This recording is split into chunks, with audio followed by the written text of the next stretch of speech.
Our speaker for tonight is a school-based catechist at Archdiocese of Manila Makati District. She was a guidance counselor at St. Scholastic Colleges, Manila. She was a learning and development specialist, World Vision Development Foundation. She was a life coach, values teacher, outreach for secondary level at Singapore School, Manila, Asiana City, Parañaque. And she was a guidance counselor coordinator of college and secondary high school at San Juan de Dios Educational Foundation Incorporated, Pasay City. And she is a member of Philippine Guidance and Counseling Association, an associate member of Psychological Association of the Philippines, a member of Crisis and Trauma Response Team, a member of Salesian Educative Pastoral Program. Okay. Uh, our resource speaker, palakpakan po natin. Our resource speaker for tonight, Miss Mary Ann Ruffles, our registered guidance counselor. Good evening po, ma'am, and welcome for our webinar po. Magandang gabi, Leo. Miss Ish. Ay, Ish lang pala, Ish. Sa lahat ng mga bumubuo na volunteers ng space, safe space community. So, I will, would you rather na I talk Taglish? Meron tayong, ano ba, foreigner? Or yung foreigner natin ay Pinoy din? Foreigner po siya, pero not sure po kung naka-join po siya ngayon.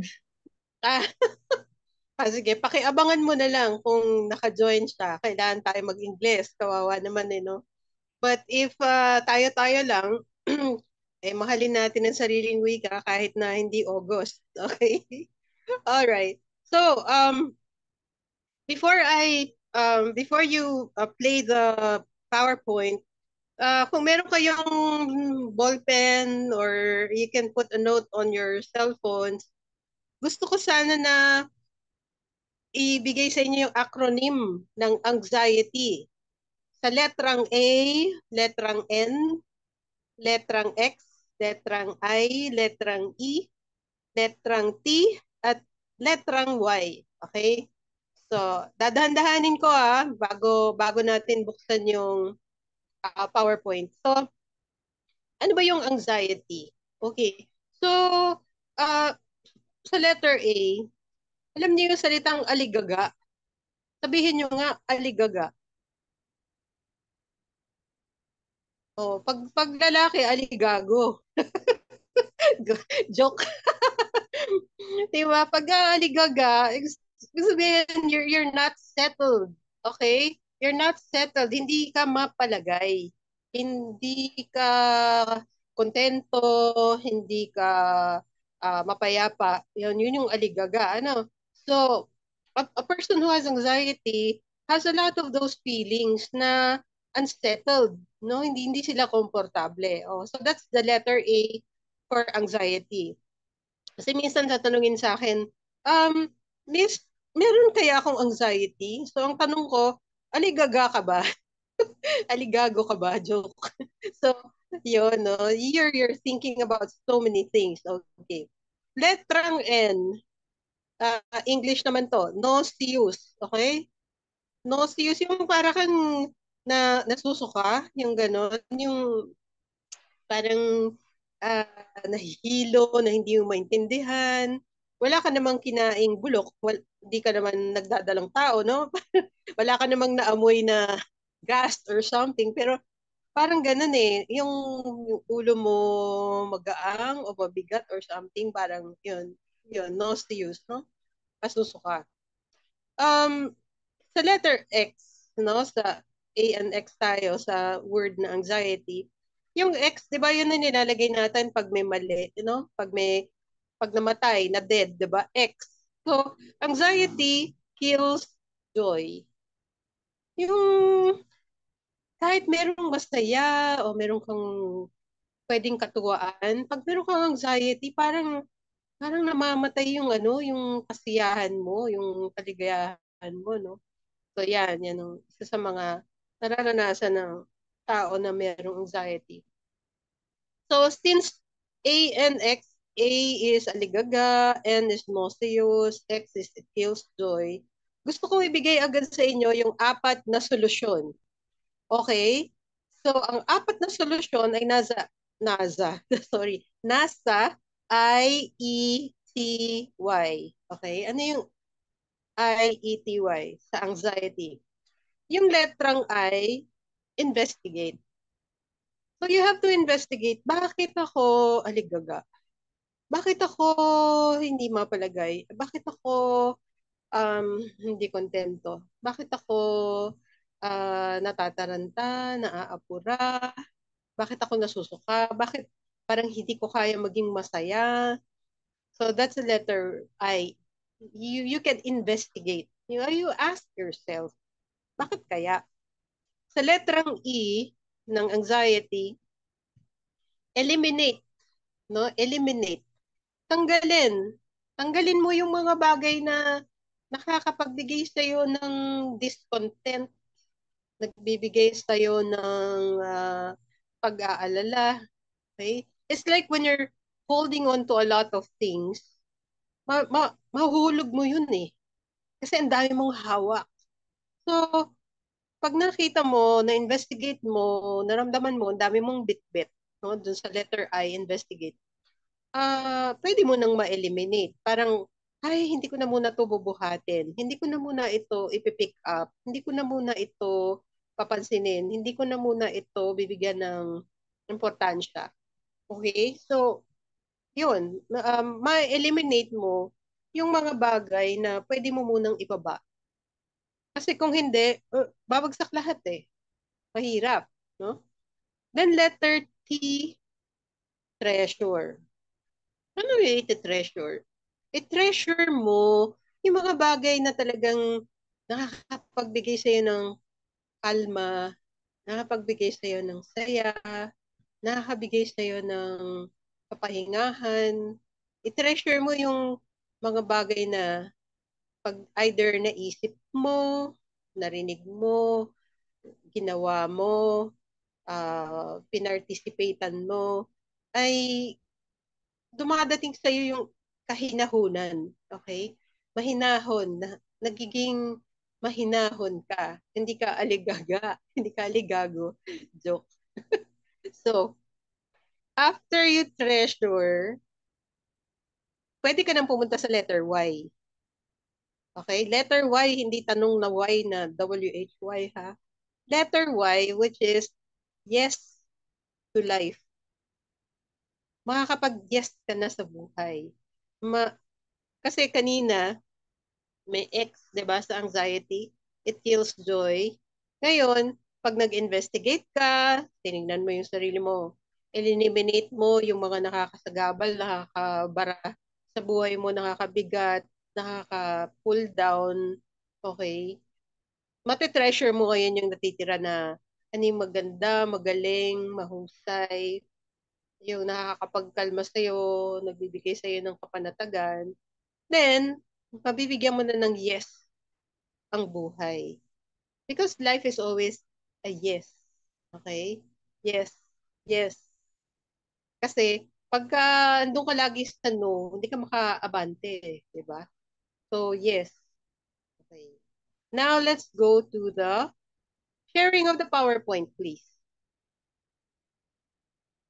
Salamat doon sa gumawa ng poster. Meron pang nakatabihan kaya lang hindi magkasya sa Messenger kaya nawala yung picture do sa kanan. Pero I congratulate Safe Space Community for doing this advocacy. Okay, so I hope you all enjoy tonight. Okay? So yun, inaano ko lang, kina-congratulate ko lang kayo. Palakpakan. Okay? Tuloy-tuloy niya yan. Very good kayo. All right. Next, please. So, how common are anxiety disorders in the Philippines? Okay, parang kumbaga sa isang produkto, gaano ba karami ang bumibili ng anxiety sa Philippines? So, from a study done June 22nd of 2021, consequently, mental illness has become the third most common disability in the Philippines. So, 6 na milyong Pilipino ay nabubuhay ng may depression and anxiety. Marami yun, ano? 6 na milyon. Kung pera yun, okay lang eh, no? Ang saya eh, di ba? Kung meron ka 6 million, no? Pero kung tao, ng 6 na milyong Pilipino at Pilipina, ang aligaga, nasusuka, hindi masaya, hindi nila alam na pwede silang mag-investigate ng nangyari sa kanila. Hindi nila alam na pwede nilang eliminate yung mga nakakasagabal sa buhay nila. Hindi nila alam na pwede nilang i-treasure ang napakaraming bagay, no? Yung iba ang tawag gratitude. At makakasabi sila ng yes sa buhay, mababawasan ang 6 na milyon. So ano, magiging 5 million, isa lang yung umalis eh, no? Wag naman. Sana marami-rami bumabasa na yung ano, yung bilang ng mga merong anxiety and depression. So, our country has the third highest rate of mental disorders in the Western Pacific. Hi, third honor tayo. Okay, so in short, yung maliit na mga letters sa taas, words, nakalagay doon, intolerance of uncertainty, threat, overestimation.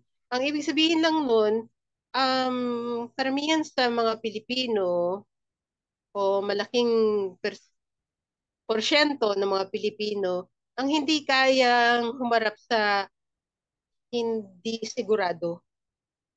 In short, merong ugali ng pagiging gusto maging sigurista.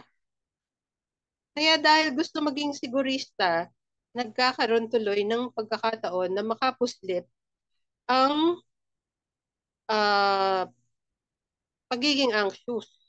No? Kasi gusto mo malaman yung sigurado eh. Sigurado kayang papasa ko. Sigurado kaya makakakuha ko ng trabaho. Sigurado kaya na sasagutin niya ako ng matamis na oo. Sigurado kaya na ma-achieve ko to. Yan. So, pag hindi mo kayang i-tolerate ang uncertainty, yan, pwedeng pumasok ang anxiety. Or threat overestimation. Yung tinatakot mo yung sarili mo na, yung sabi nga, making a mountain out of a molehill, no? Yung molehill, yung nunal, no? Pag tinignan mo yung nunal na parang kasing laki siya ng bundok, ay talagang matatakot ka.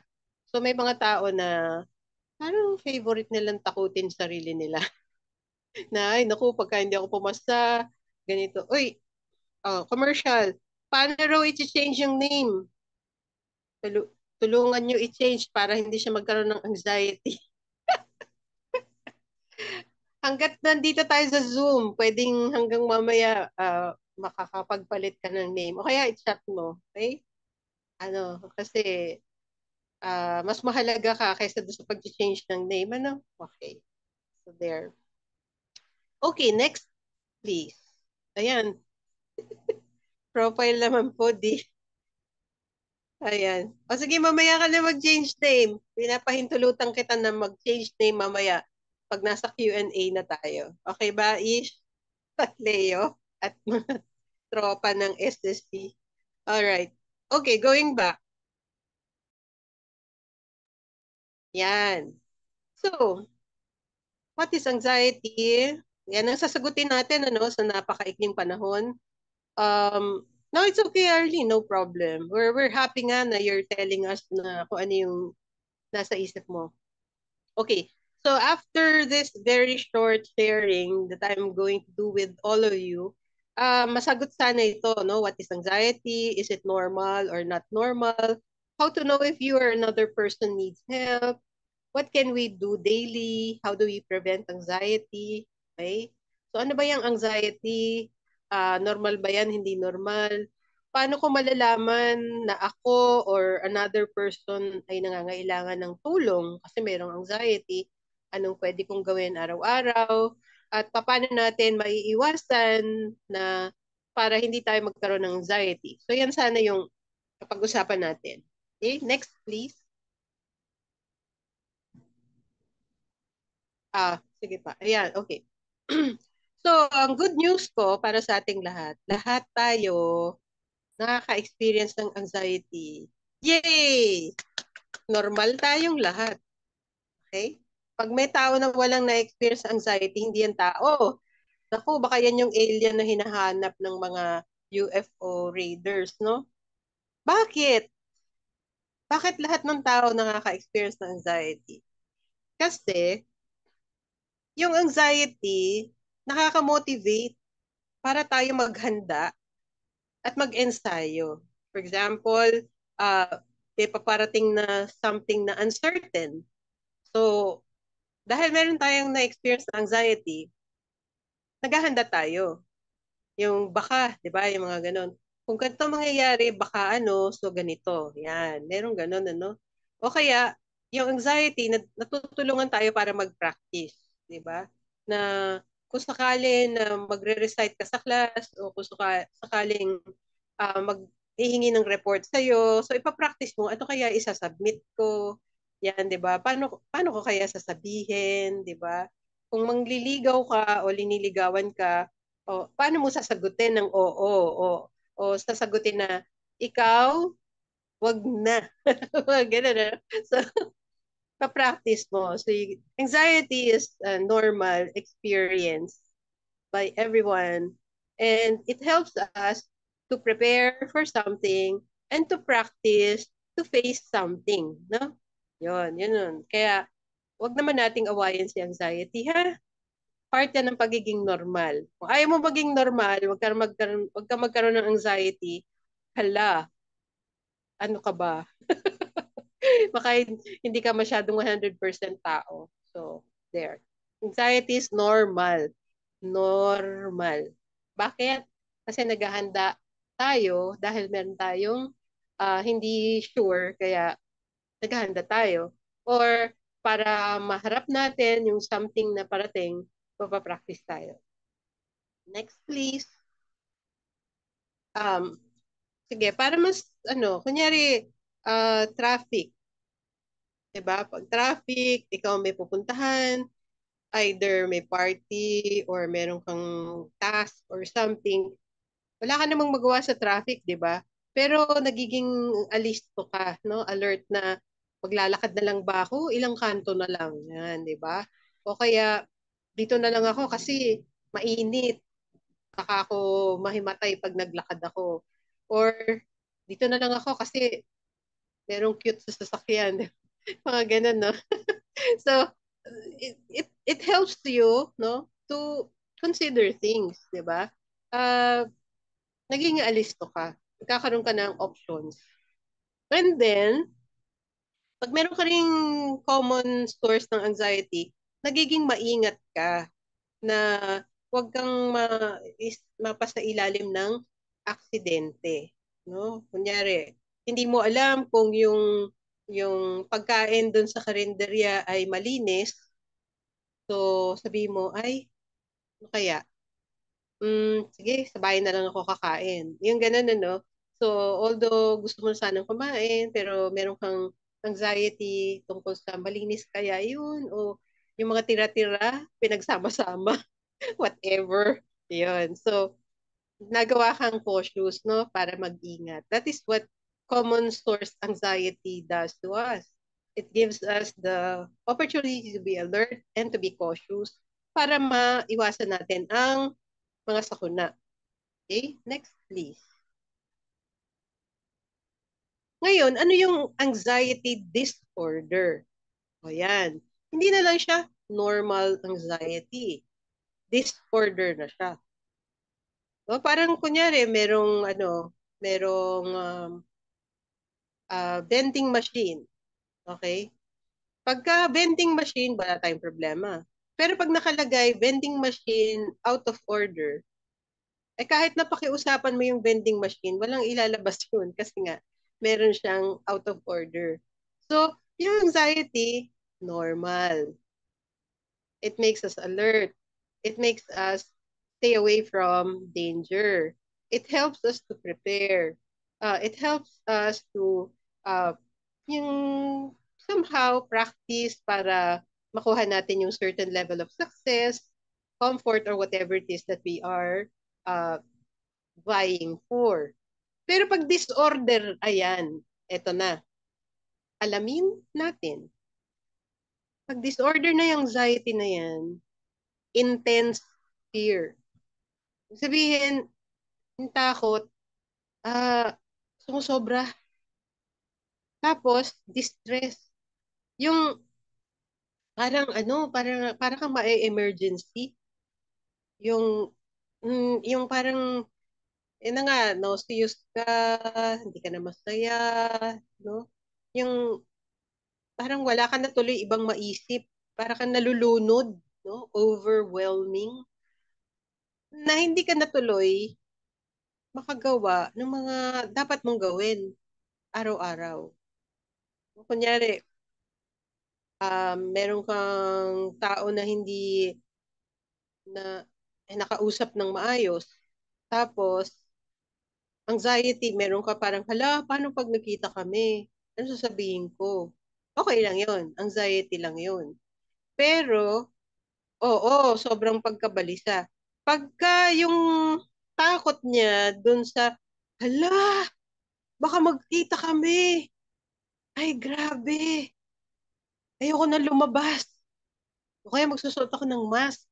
Magsusuot ako ng sombrero or what. Yung ganon, yung over, over na. Okay? Yun. So, hi Maru, co-host. So, ganun na nangyayari. Pag sobra, masyado nang matingkad yung takot. No, hindi mo na magawa yung pwede mong gawin. Ayan. Anxiety disorder na yan. Bakit? Eh kasi nga, yung anxiety mo na supposedly normal, eh, napipigilan ka na gawin yung mga normal mong ginagawa. Okay? Kunyari, nakakita ka ng spider dun sa banyo. Siyempre, matatakot ka, oh, spider. Ganon, di ka naman sanay sa spider eh. Pero dahil hindi na anxiety, naging anxiety disorder, ayaw mo na maligo. Sa kahit na anong banyo. Kasi inisip mo, baka may spider. Di ba? O kaya umibig ka ng minsan. Tapos na two-time ka. Ayan, may anxiety. So, ang nangyayari, di na ako iibig. Mga ganun. O kaya lumigaw, nanligaw, tapos na-busted. Sabi niya, hindi na ako manliligaw. Yung ganun. So, yan. Over na kasi over. Yan, nagiging dysfunctional. Ibig sabihin kasi ng dysfunctional, hindi na maka-function ng maayos. Dahil sa sobrang kabog, sobrang takot, sobrang alala. Yun nga eh, nagiging aligaga, aligago. Sa akin yun lang yun maririnig. Para lang maintindihan natin, no? Na, syempre pag nakakagaga na, nakakagago na, di ka na matino, no? Diba? Yung may disorder na. Next.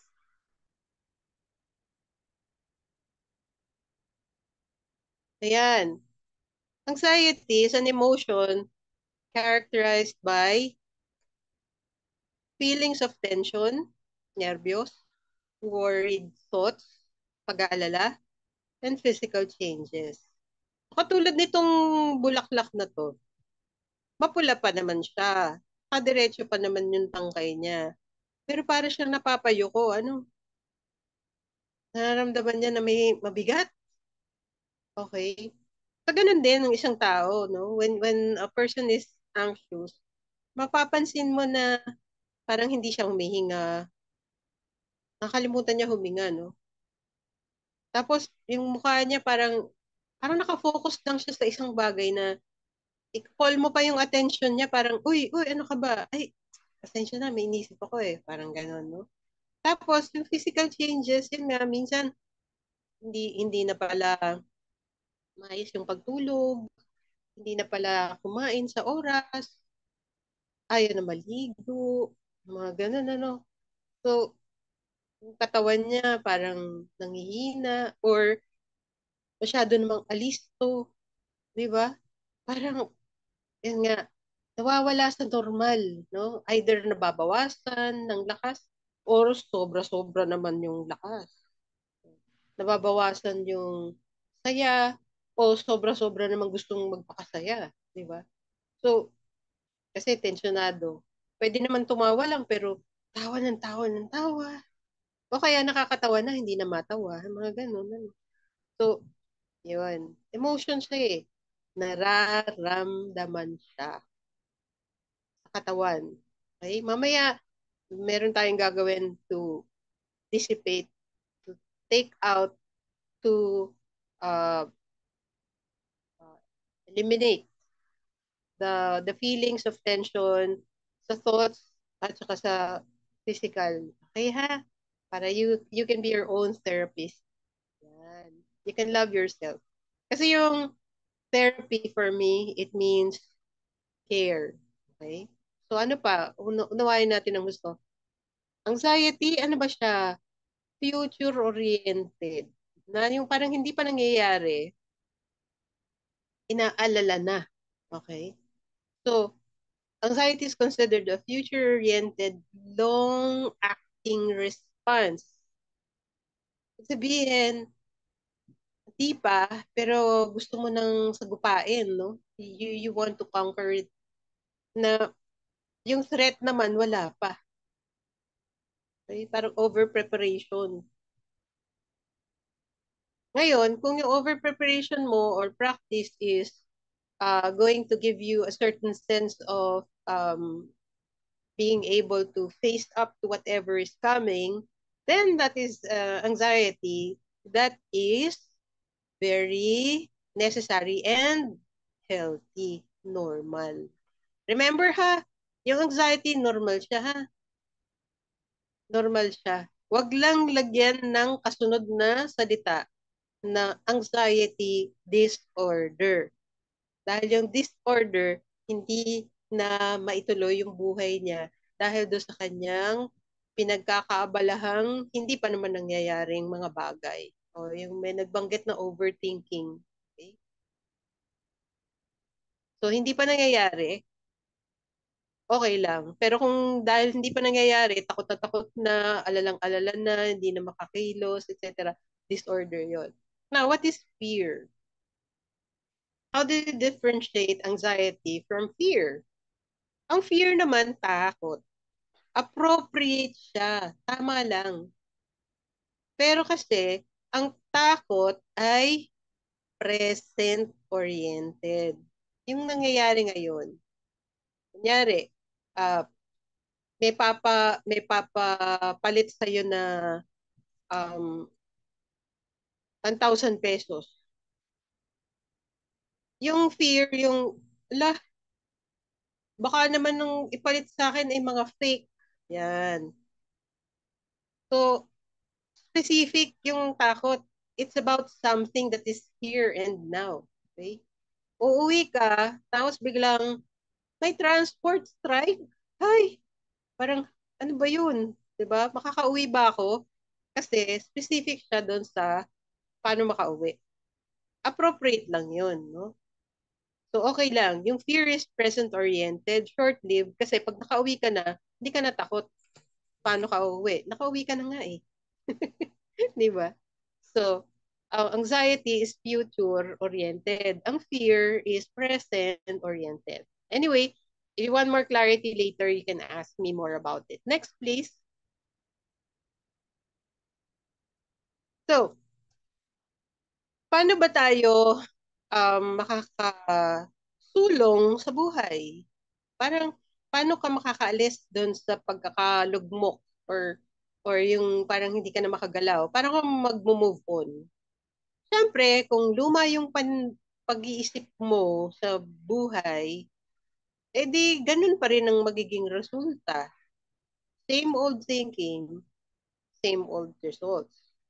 So yung lahat ng ipinangtatakot mo sa sarili mo, kung itutuloy mo yon, edi talagang magiging anxious ka, magiging fearful ka.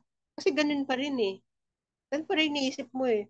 Baka naman kasi pag nag-review ako, babagsak din lang ako. Ayoko na lang mag-review. O kaya, ayoko na lang mag-enroll. Or baka, Pag ako naganap ng trabaho, tatanggihan din naman ako eh. Ayoko na maghanap ng trabaho. Baka pag umiyak ako ng story, hindi naman ako patatawarin eh. Hindi na lang ako hingi ng sorry. So ganun eh. If you have the old thinking of what didn't happen before, it para it didn't give you anything new, edi stuck ka na dun. Yan. So yan ang problema. Pagka yung isip natin ay hindi natin chinek, di tayo nag-investigate, di tayo nag-eliminate, di tayo nag-treasure ng mga mabubuti sa buhay natin, maayos, eh, di mahirap nga mag-yes sa buhay. Okay? So, kailangan palitan yan. Yan. Yung bumbilya na yan, andon sa loob, ang utak. It's the brain. It's the powerhouse of what can change your life and my life.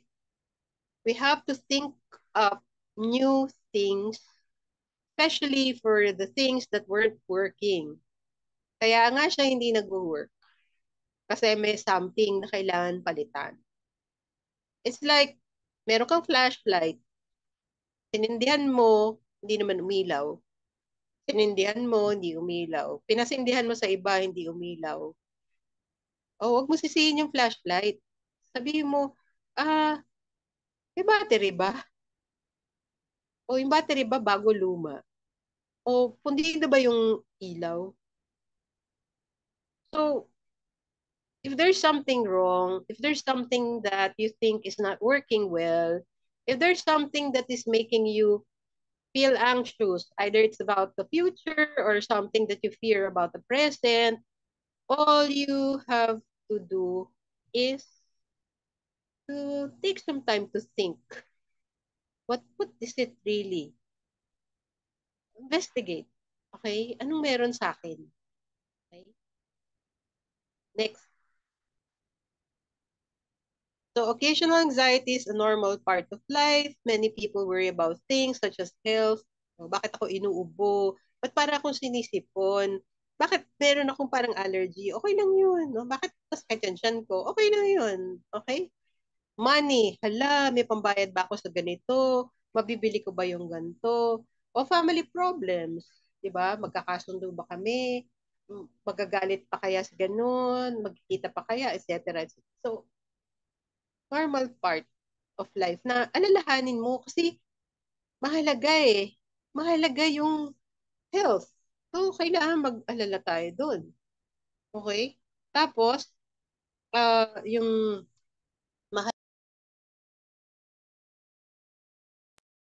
ayun, mahalaga din ang pera. Mahalaga din ang pamilya.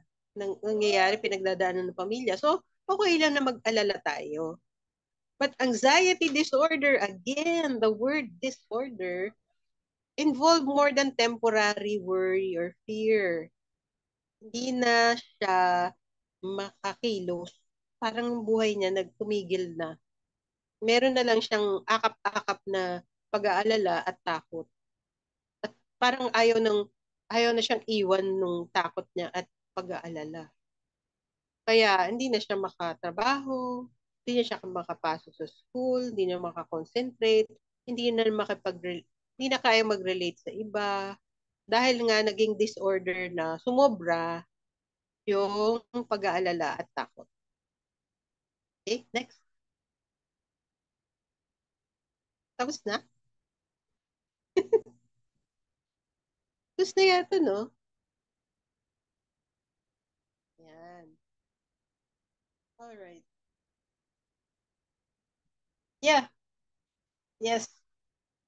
That's it. So, basically, ang ginawa lang natin tonight is to distinguish between anxiety versus anxiety disorder. Kasi mahalaga yun eh. Huwag nating tatanggihan ang anxiety. Kasi normal yun na mag-alala. It makes you prepare for something. It makes you practice for something. It makes you come up with alternatives so you can, better yourself. You can move on, no? Nakaka-say yes ka sa buhay. Pero pag disorder, yun na, nabe-baby mo na yung anxiety mo. Parang ginagawa mo na siyang BFF. Ayun. Kaya yung mga tao na masyado silang attached sa kanilang anxiety, tuwing bubukas ang bibig nila, may kasamang reklamo. Kasi, ganun eh. Kaya ako hindi nagre-recite kasi napahiya ako noon eh. Kaya ayoko na mag-recite. Kaya ayoko na lumabas ng bahay kasi baka andun yung mga bully eh. Hindi ko kaya silang awayin. Ayoko na mag-try out kasi baka tanggihan lang ako, baka i-criticize lang ako. Ayan. So, yung baby anxiety, ano yan? Para yung germs, para yung virus. Kailangan mo siya. Kailangan mo i-sanitize yung sarili mo. Huwag mong ibe-baby ang mga germs at saka virus. Tinatanggal yan. Okay? Hindi yan idinidikit sa sarili. Yan ay tinatanggal. So how do you do that? I gave you the acronym earlier. Ask yourself, saan ka na aligaga? Saan ka na aligago? Then, saan ka na susuka? Ano yung hindi mo matake? Kailangan alam mo yun. Ano yung pumapatay sa kaligayahan mo, sa energy mo, sa motivation mo? Kailangan malaman mo yan. Kung gusto mo, isulat mo pa. Harapin mo yung sarili mo. Okay? Tapos, pag naisulat mo na-recognize mo na, ito pala yung nakakaabala sa akin. Investigate mo ngayon, alin ba dito ang akin, alin ba dito hindi akin. Kasi karamihan, mas problema mo pa yung problema ng ibang tao. Kaya hindi mo maayos yung sarili mong problema. Di ba? Parang mas invested ka pa sa ibang tao kaysa sa sarili mo eh. Paano yun, di ba? Natutulungan mo lahat ng tao pero yung sarili mo, gulo-gulo rin, ano? Okay. So, pwede namang unahin ng sarili. And then, i-eliminate. Okay, pwedeng tanggalin ang napakaraming bagay na pwede namang hindi na natin atupagin. Okay, so alamin mo kung anong role mo. Okay? Doon ka lang. Pagka responsable ka lang doon sa role mo. Okay? Kung estudyante ka, di mag-aaral ka. Tapusin mo yung in-enroll mo. Kung worker ka, trabaho ka ng maayos. Kung naghahanap ka ng trabaho, hindi ka matanggap-tanggap, edi, okay. Maganda tong nasa Q&A na tayo ah. Oh, paano mo tatanggalin yung mga anxiety na hindi ikaw ang gumawa? Lalo na yung mga tao sa buhay mo na hindi mo pa pwedeng i-delete. Yung mga tao hindi mo pwedeng ipapatay. Mga tao hindi mo pwedeng sabihin na pag sinabi kong 3, wala ka na. 1, 2, 3. Kahit ilang beses mo sabihin yan, nandiyan pa rin sila. So, that's that's another topic.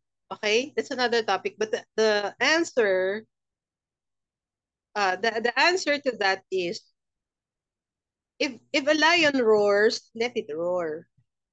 If a cat meows, let it meow. If a bird chirps, let it chirp. So in short, hindi mo pwedeng palitan ang leon. Leon yun eh. So, i-adjust mo yung sarili mo kung paano ka makikisama sa isang leon. Pero yung asahan mo na yung leon na yun ay maging pusa, naku, meron nang nakatira sa Pluto, hindi parang nagbabago yun. Kasi leon yun eh. Okay? So you have to have a good understanding of other people that they are different from who you are. Just like they have to start to understand that you are also different from who they are. Ngayon, kung medyo matali-talino ang isip, makaka-pick up. Kung mahina-hina, pagtsagaan mo na ikaw na lang ang umunawa, ano? Para at least gumanda-ganda naman yung buhay mo. Ano yung panic? Yung panic part yan ng tanong, lagi ka bang nagpapanik sa parehong bagay? O favorite mong magpanik sa lahat ng bagay? Kasi yung panic, parang gusto mong masagot ng isang di ba? Parang, ay, ano yung pumutok? Di ba? Oh, ano yung kulang? Oh, di ba? Yung mga uy moments, no? Pero kung lahat na lang uy, eh, disorder na yun. Mag, magkonsulta ka na. Marami naman libre ngayon eh. Hmm? So, hindi naman laging may sunog, no? Unless na ikaw ay firefighter. Diba? Hindi ka naman nagtatrabaho sa emergency room ng ospital. So, hindi naman kailangan lagi kang natataranta na ano ba tong taon to, humihinga pa ba to? Mapuputol na ba ang leg nito? Ano ba, manganganak na ba to? So kung wala ka naman sa emergency hospital at wala ka naman sa mga dera na mayat maya pwede kang pasabugin, ay bakit ka naman magpapanik? Ganon din ang gawin mo. Gawin ang gawin natin. Saan ka nagpapanik? Bakit? Kailan? Okay? What makes you panic? Where? How often? And what's behind it? Okay? Okay ba?